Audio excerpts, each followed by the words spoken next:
Ryan, ilan na ang bilang sa ngayon ng casualty sa malakas na lindol sa Mindanao?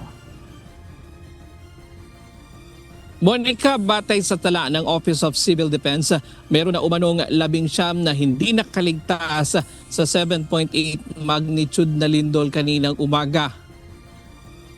Samantala, mayroong 134 na nawawala o sugatan at mayroon pa ring 12 na nawawala. Under validation at verification pa ang bilang ng mga naapektuhan ng lindol kanina sa Mindanao. Ayon sa Office of Civil Defense, pinakamaraming naitalang nasawi at napuruhan ng lindol ang Region 12 o Sorsogon na may napaulat na 16. 129 naman ang reported injured, habang sa Davao Region may 3 nasawi at 5 sugatan. Karamihan dito ay natabunan ng mga gumuhong debris at landslide. Sa ngayon kasi ang tinitingnan natin ay yung shock sergeant talaga, kung ang itatanong natin ay yung kumbaga sentro or where we are concentrating right now, no. But then again, even yung mga reports from Davao Region, no, from even Region 10 also, and then ganun din sa BAR ay tinitingnan din natin ang mga reports na iyon. Nasa 10,000 pamilya ang nag-preemptive evacuate sa Sarangani at Sultan Kudarat dahil sa banta ng tsunami, habang nasa 700 pamilya naman ang inilikas sa mga evacuation center.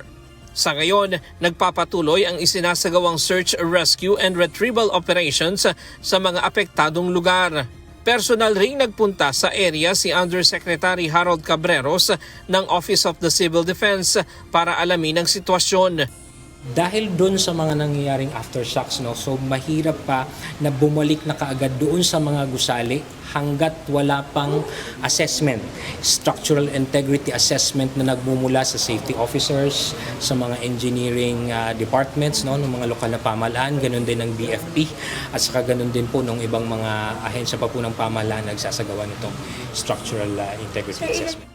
Nasa 3.2 milyon na estudyante rin ang naudlot ang pasok sa unang araw ng klase ngayon, habang mayroong higit 6,000 gusali ng mga paaralan ang naapektuhan.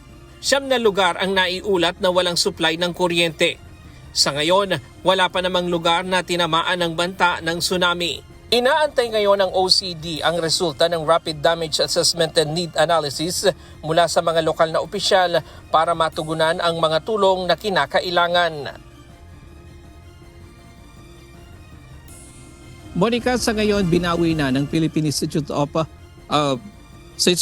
Volcanology and Seismology o PVOLCS yung itinaas nilang tsunami warning sa mga coastal area ng Sarangani, Basilan, Davao Occidental, South Cotabato, Sultan Kudarat, Tawi-Tawi, Zamboanga del Sur at Zamboanga Sibugay. Diyan muna ang latest mula dito sa Camp Aguinaldo sa Quezon City. Balik sa iyo, Monica. Maraming salamat, Ryan Lacanlale.